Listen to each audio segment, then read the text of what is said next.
Are there any questions or anything in anyone?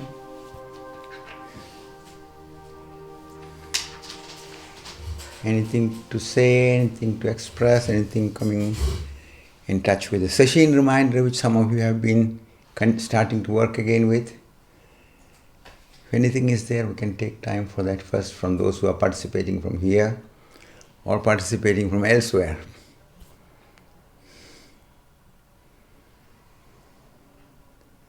So if anything is there, we can start with that.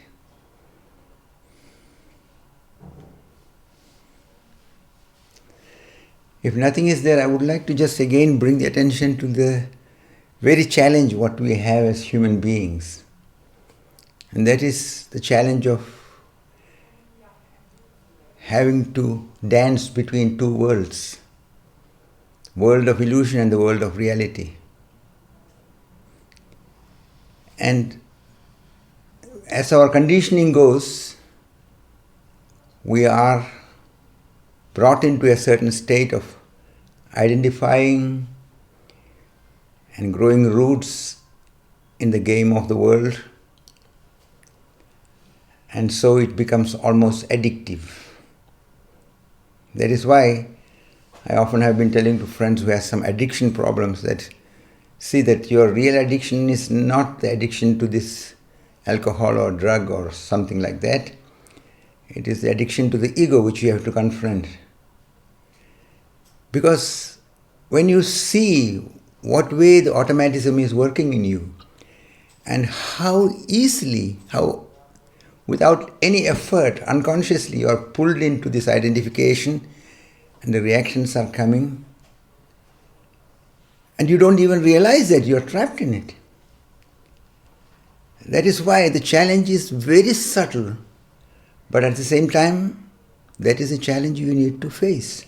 Because only when you understand the art of disentangling yourself from every form of identification, then you can use the mind, use the knowledge, and use all your capacity in a way that it doesn't harm you or it doesn't harm anybody else. Otherwise, there is always the danger that you get trapped in it and then you react on the basis of it. You make decisions based on that and you don't even realize it. That is why I try again to bring your attention to this very basic thing. The session reminders are, when you are working with it, you can see that it's not easy for most to work with it, but those who are working with it sees how easily one forgets it, how easily one tries to go around it. Because the identification and the automatic reaction gives one the feeling of being somebody, feeling of power, feeling of hold, feeling of control.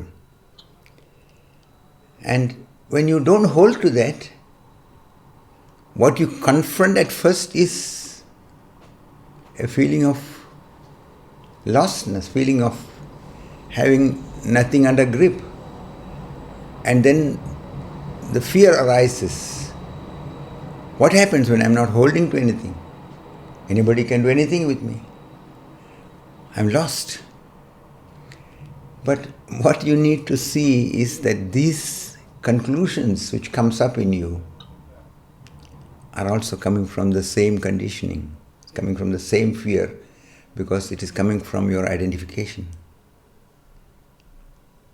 And once you see that, once you can observe this subtle process of identification in all your reactions, all your judgments, all your conclusions,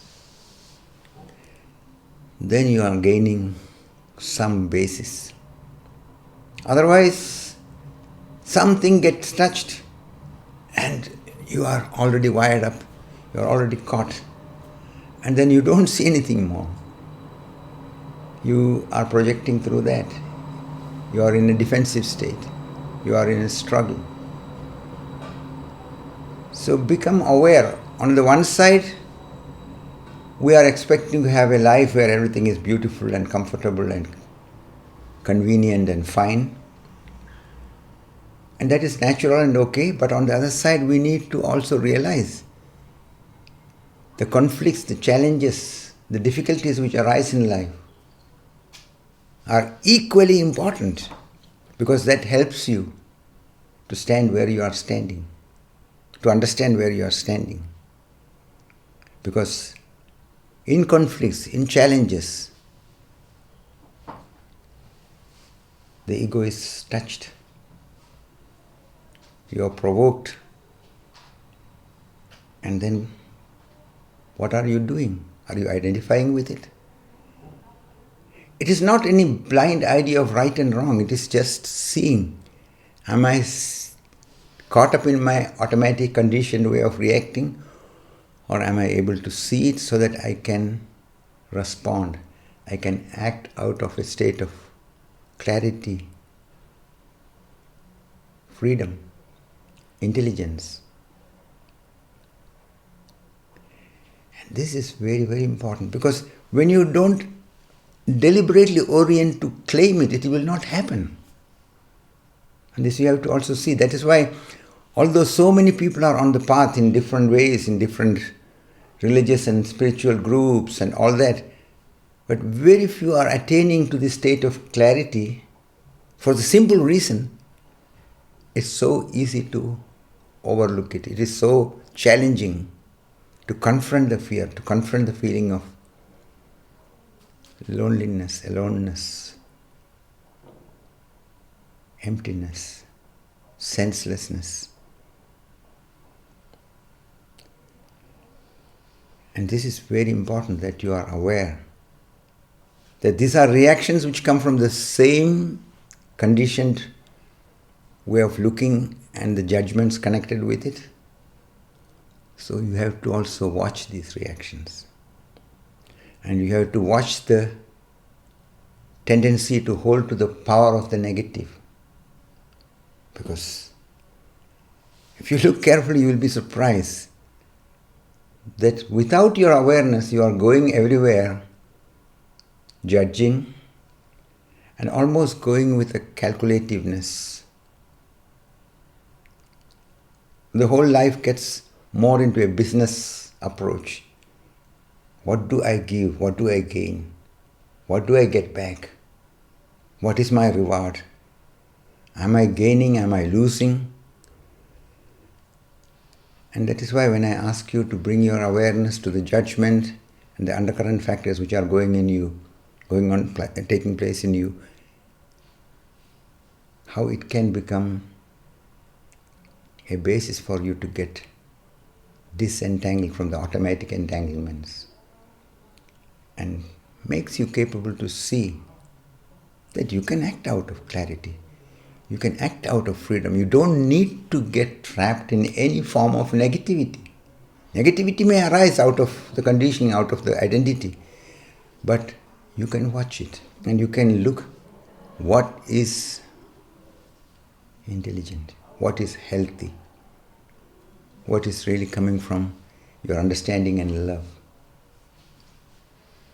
So take this deeper orientation consciously into your living, and let the reminders, the session reminders which many of you are working with or have somewhere in your reachability, take the support of that, and it will be very supportive and valuable. So this I wanted to bring the attention to, the connection between the real challenge what we have as human being and the possibilities which are making it that one can go beyond it, beyond this entanglement. Because the world, howsoever beautiful, howsoever fascinating, howsoever enchanting it is, you cannot hold to it. It's going on changing.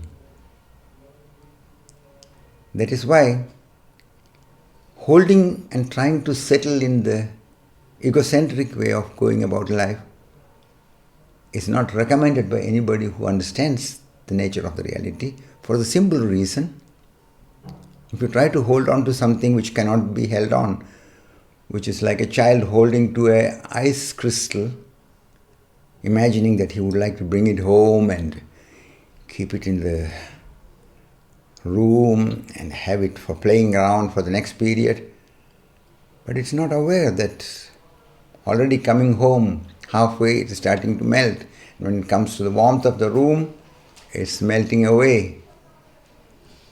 So it is also with our normal way of connecting without awareness to that what is fascinating us.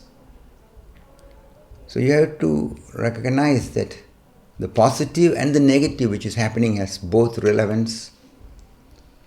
The positive gives you support to be in the game of the world, but the negative brings the awareness that don't cling to it blindly. It is a passing show. You cannot settle there. Don't seek a hold to settle and rest in this game of the duality. You can rest for short periods, for sure, but it cannot make that your home because it is ongoingly changing. So bring as much understanding and awareness into your way of going about life, of your interactions, of your judgments, of your reactions, and let it become a clearing and liberating process. And only you can do that. I can remind you, but nobody else can do it for you. It is your innermost understanding and the consequent decision you make which makes it possible that you can become disentangled from this blind, addictive process into being able to see it all, have the right distance, and use the mind where it is valuable. Use your capacities from a deeper perception of the reality, because when you get the distance, you are also seeing the reality in an inclusive way. Your perception is deep. And this is very, very important, very, very valuable, because that makes all the difference. And then nobody needs to tell you to be loving, because from your clarity you see the nature of the reality, and there arises compassion and love towards everyone. You start seeing the uniqueness of everybody, the innocence behind everything in everybody. And as your awareness deepens, you start recognizing the wonder behind all manifestations of life. And that is how you experience the divinity. And that is what brings deep joy and gratitude spontaneously in your life. So don't seek joy and don't try to be grateful. First get clarity. First see the way things are.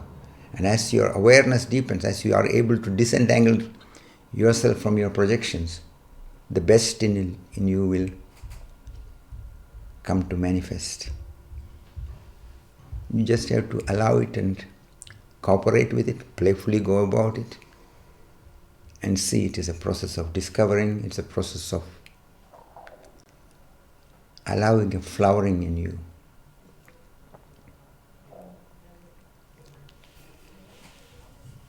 If there is any questions still in anyone, we can take the time, otherwise we sit the next half hour. Any questions from those who are here or anywhere else?